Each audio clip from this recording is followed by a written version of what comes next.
So settle down, class, because today we're going to be doing history. Well, sort of. England, in the gallant days when history hung on the flight of an arrow or the slash of a sword, when feudal barons ravaged the countryside to live in pomp and splendor, when one man alone dared challenge the might of his country's oppressors, Robin Hood. There is absolutely no evidence whatsoever that there was a physical person called Robin Hood. Now, I'm glad he said that and not me. After all, he's a professor, so you got to believe him. Robin Hood isn't a character from English history. He's a character from English folklore. Songs and poems about Robin Hood go back a long way, and by a long way I mean 1137.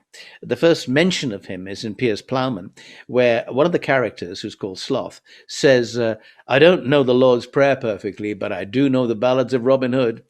But the Robin Hood featured in these early poems and songs, which people told rather than wrote down. It was an oral tradition. Sometimes he was a thief and a robber. Sometimes he was a vagabond. Sometimes he was kind, sometimes cruel, sometimes very religious. I don't think they were talking about the same guy. I think all these people were different. But the word Robin Hood came together as a sort of composite name for all those characters. It's a bit like these days you would say, here comes the bogeyman. The next important date is 1479, when along comes William Caxton, who brings the printing press to England. He wasn't just a printer, though. He was also a publisher and a bookseller. Now, his deputy was a fellow called Wynkyn de Worde, and Wynkyn de Worde had a great idea. Why not take all the poems and stories of Robin Hood and put them into one book, a compilation? It became a medieval bestseller.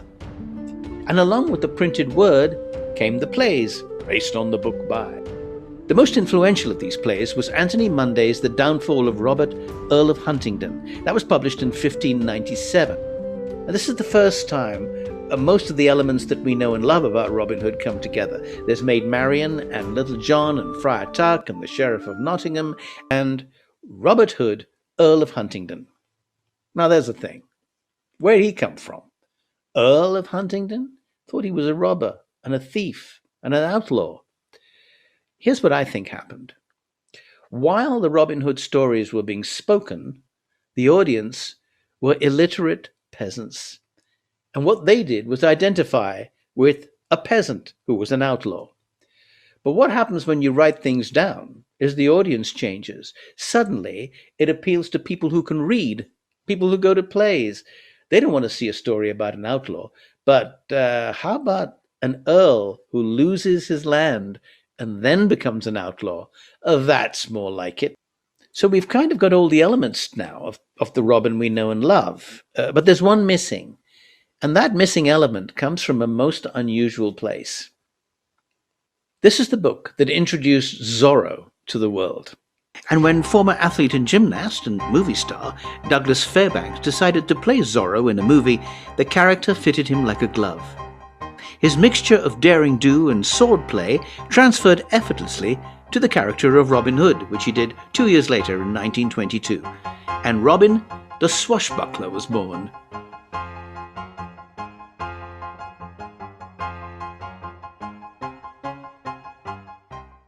And so to Errol Flynn. All the elements were there. All that was needed was Technicolor and sound. With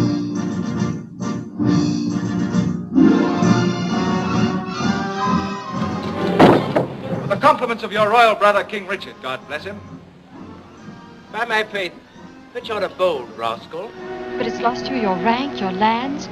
It's made you a hunted outlaw when you might have lived in comfort and security. What's your reward for all this? Reward? Just don't understand, do you? He's Flint Phillips Arrow. You've come to Nottingham once too often. When this is over, my friend, there'll be no need for me to come again.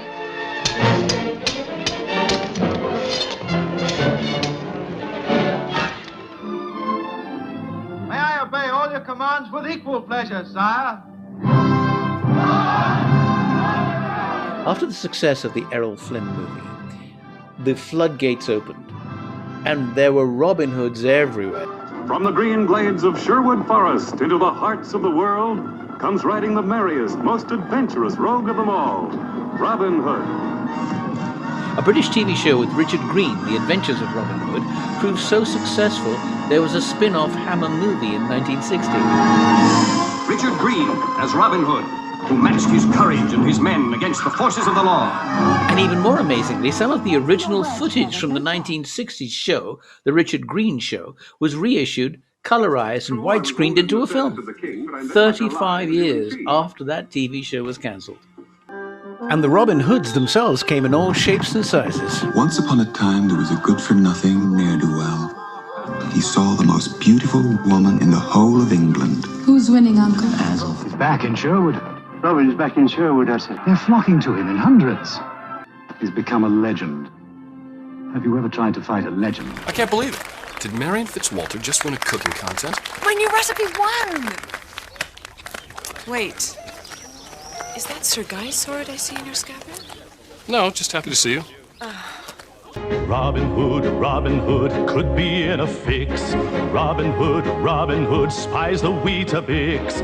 Does he retreat back to Sherwood? 'Cause he should, 'cause he should, 'cause he should. Have you had your Weetabix?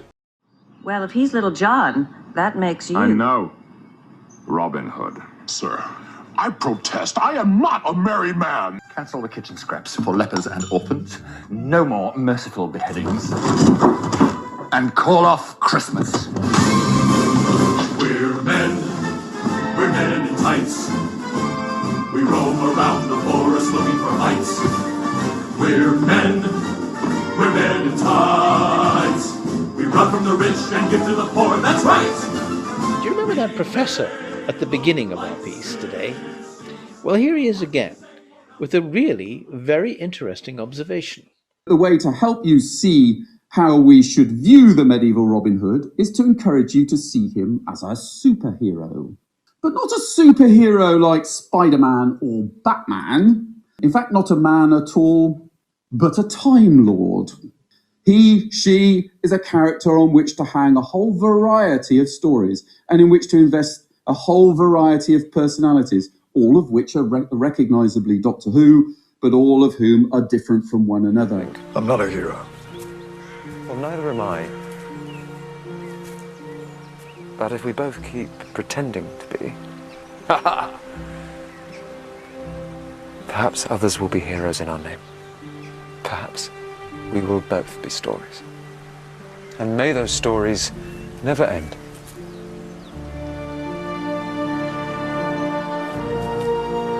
Goodbye, Doctor. Time Lord of Gallifrey.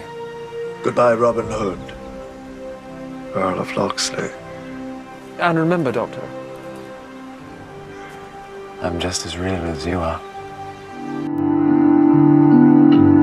But remember, long before he was a Time Lord, or an international movie star, or a comic book hero, or even a literary sensation, there were the tales. Robin Hood was hunting in Sherwood Forest. Which is where we came in. His merry men were not with him. Maid Marian was not with him. She was at home doing the washing.